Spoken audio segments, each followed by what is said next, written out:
What's up, YouTube? Tom Rob here, and this is why I don't love mainstream therapy. Now, let me be clear. I know that there are loads of counselors and psychologists and psychotherapists that are absolutely phenomenal, caring, amazing people. However, I am being general when I speak to what I'm about to speak to, and my statement and opinions come from my own coaching clients who have left their counsellor, psychologist, or psychotherapist and come across to myself and kind of expressed that they really didn't feel seen, heard, validated, understood, and most importantly, like there was that level of care, that level of humanness, that real connection and vested interest for themselves from the therapist to gain the most incredible results they could possibly gain. Now, let's talk about this for a second. Quick backstory. I live in a bus full time, have done for 20 years, work full time as an online coach, run workshops, teach yoga and meditation, have group coaching, the whole lot. Love it. Couldn't be happier with the life that I get to live. And hence why I've got a few things to say about what we are talking about here. So if we look at mainstream therapy, right? A couple of the reasons why I don't like it. You know, most of these people out there, right, they are looking at maximizing profit, right? It's less, I think their mindset is that it's less about the people and more about the profit. Now, why do I think this? I think this because what they do is try and squeeze in as many clients as they possibly can into one singular day. 7, 8, upwards of even 10, depending on where you are. And the question that I have for all of you therapists out there that are kind of in that mainstream agenda is, are you able to give your 8th client of the day the same amount of energy that you give your 1st or 2nd client of the day? I think absolutely not, right? Absolutely not. The second thing is there any genuine desire, like real, I mean like in your heart, genuine desire for them to fucking win? And I mean like come out the other side of 3 months or 6 months of sessions with you and not have to return, right? And this is the thing, is that I notice with all of these mainstream therapies is that people drip feed information. It's like, hey, you know, whether it's physiotherapy, psychotherapy, whatever it is, it's like, hey, well done, you know, do these, let's use the physiotherapist, right? I know it's not the same as mental and emotional, but still it's a good analogy. And they say, right, do these exercises and make sure you book back in on the way out and we'll see you next week. Now, I understand that some people's situations mean that they need a longer period of time in order to heal fully from whatever it is that they've gone through or are going through. However, if this was me from the physio perspective, I'd be like, hey mate, here's all of the exercises. Here's an online platform where there's even more. Take all this, run with it. And if you're still sore in a couple of weeks, reach back out, come back in, we'll pivot and try something different. Instead, there's this like, I'll give you a little bit now and you'll come back next week. And I'll give you a little bit now and you'll come back next week. And what we're doing is we're drip feeding our clients and making them feel like the power is outside of themselves. If anything, we're putting the power in us as the practitioner. I don't like that, right? I want to empower people. I want to give them I want them to remember that they have what it takes inside of them to self-heal, self-grow, self-evolve. I want to give them the tools, get them out there and off so they can do that on their own accord. You know, it's not the way that it should be done, right? It's like, let's remind people that they have it within themselves. If we go back to counselors, psychologists, etc., again, love you all so much. But, you know, I'm gonna compare myself here. And I know what they say, like, comparison is the thief of all joy, blah, blah, blah. Like, I do 3 months of one-on-one coaching, right? That's the container. I have never in 15 years seen anyone more than once. And the reason for that is because I do my utmost best to give them all of the tools, all of the resources, everything that they need to be empowered themselves and take what I've given them and go and use it And yeah, of course, they're still going to get triggered, as I do from time to time, but they've got the resources to come back to themselves and move through whatever's happening for them with a bit more ease and flow. They don't need to reach outside of themselves once they've been taught those skills. And so, like I said at the start, I have come to this belief that mainstream therapy isn't great because of the clients that I've had that have come across from that system and been like, oh my God, this feels so much better. I love this. I'm right into it, right? Now, there's a couple more things here, right? You've got mainstream therapy. The session time is an hour. I'm sorry. I don't believe that we can get to the core root of the problem to really dive in deep and nut out what's going on in the space of 1 hour. For me, I've got an hour and a half minimum, and there's an extra half an hour there of wiggle room if we need it, right? And this comes from not wanting to cut people off, you know, when they're halfway through some kind of purge. Like I say to my clients in our first connection call, just so you know, I will never, ever, ever ding a bell, you know, when you're having an emotional release or when you're gaining all of this information, getting all of these downloads. I'll never just go, ding, ding, time's up. And they're like, what? What do you mean? I was just getting started. I'm like, sorry, I know, sorry, time's up. I've got the next person coming in right away. You got to go. See you next week. No, I'm just not going to do that, right? Deep work takes time. Deep work takes time. We can't rush this kind of thing. And it's like, I use the analogy from a good friend of mine. He taught me this. His name's Leon Cossa. It's the analogy of the scuba diver, right?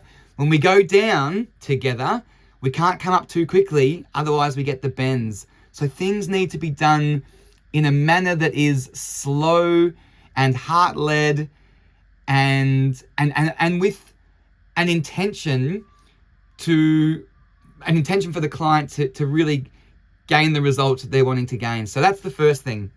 The time frame in mainstream therapies, I think, isn't enough time.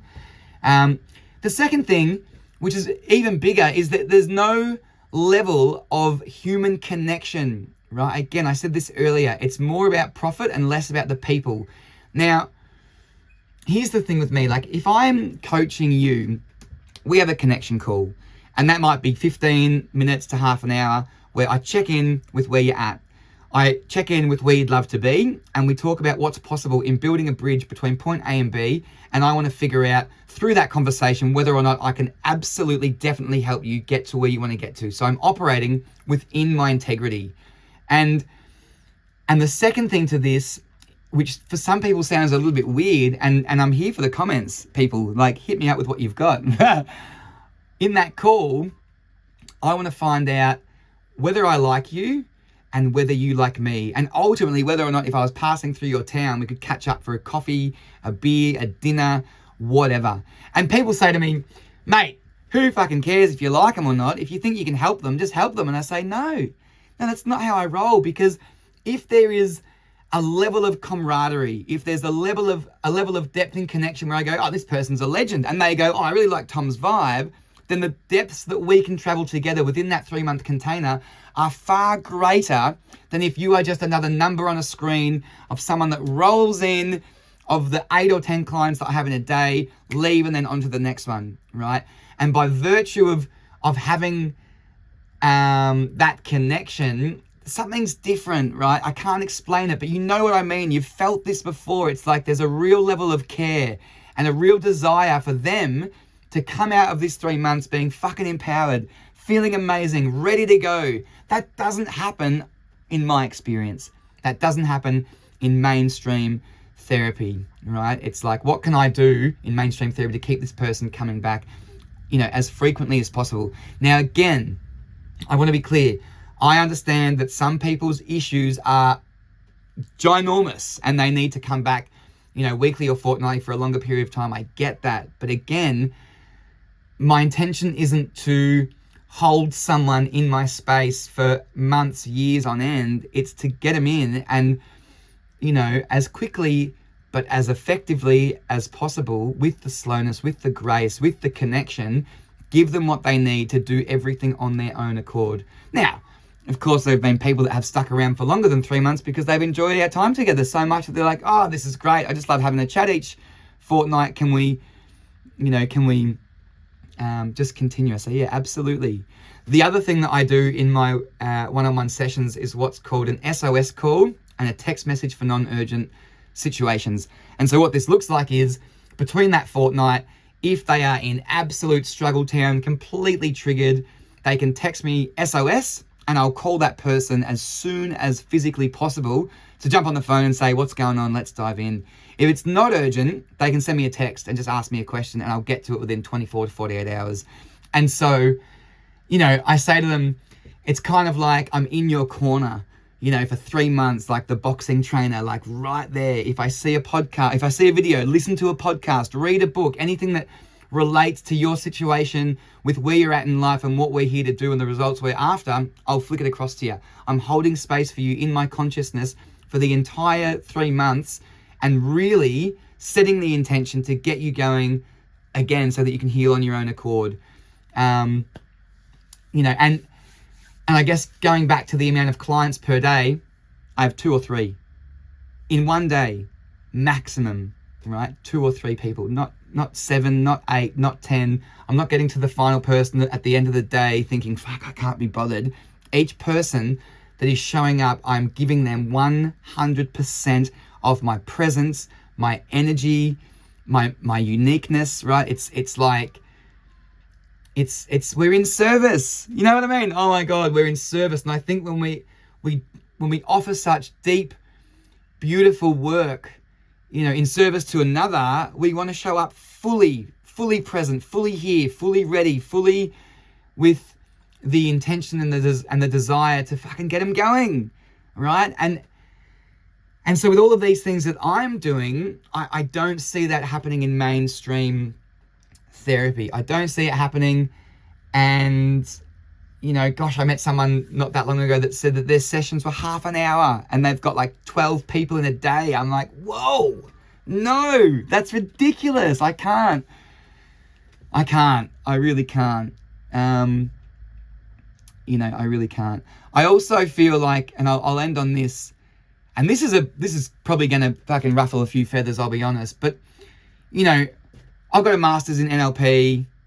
Again, I've been doing this for 10 years, done loads of mini courses on attachment styles, trauma-informed care, suicide prevention, background in teaching yoga and meditation. I've got a lot of tools in my toolbox. And I think something that I'm bothered by a little bit, if I'm honest, is that if you have gone through some kind of, and again, this is not everyone, right? There are loads of amazing practitioners out there, psychotherapists, counselors that are caring, kind, and want amazing results for their clients. I get that. I just, for me, have had people that have come across, again, that have been like, oh, I didn't really feel like they cared that much.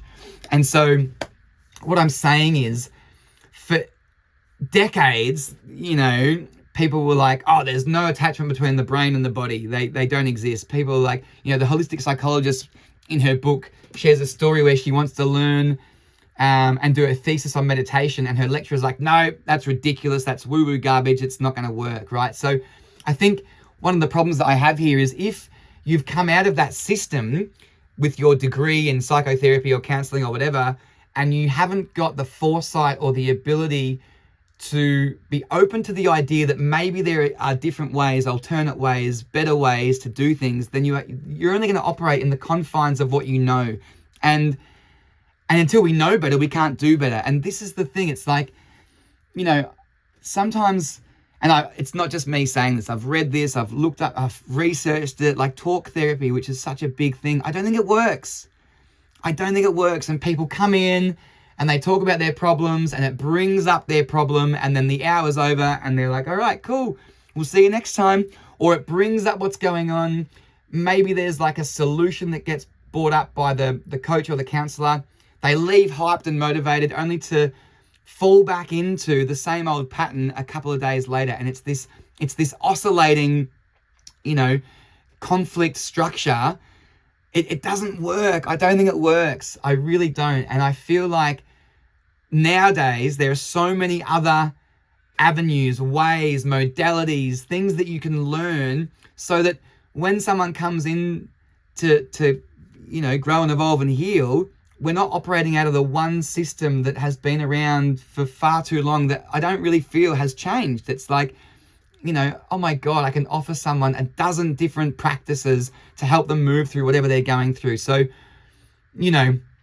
I kind of feel like the system, if I'm being really honest, is almost in some regard designed to keep you a little bit sick, right? Sick people make the world a lot of money, and if we were happy just the way that we were, it wouldn't be good for business. It's the model, right? The model is designed to keep you coming back. I don't love that, right? My model is designed to get you in, give you what you need, and get you out so that you've got this all for yourself. So, what a purge. Fucking tell me what you think about that. Leave me a comment. Would love to hear your thoughts. Rip me a new one. Bring them all in here, right? I'm going to leave a couple of links down the bottom to my website. Reach out if you're watching this and you're like, that's the guy I've been looking for to coach me. That's the guy that I want to jump into some one-on-one. It's fun. It's 3 months, fortnightly calls, SOS calls. I'm in your corner. I'd love to help you. This is my jam. Thanks for listening, and I hope you all have a phenomenal day. Big love.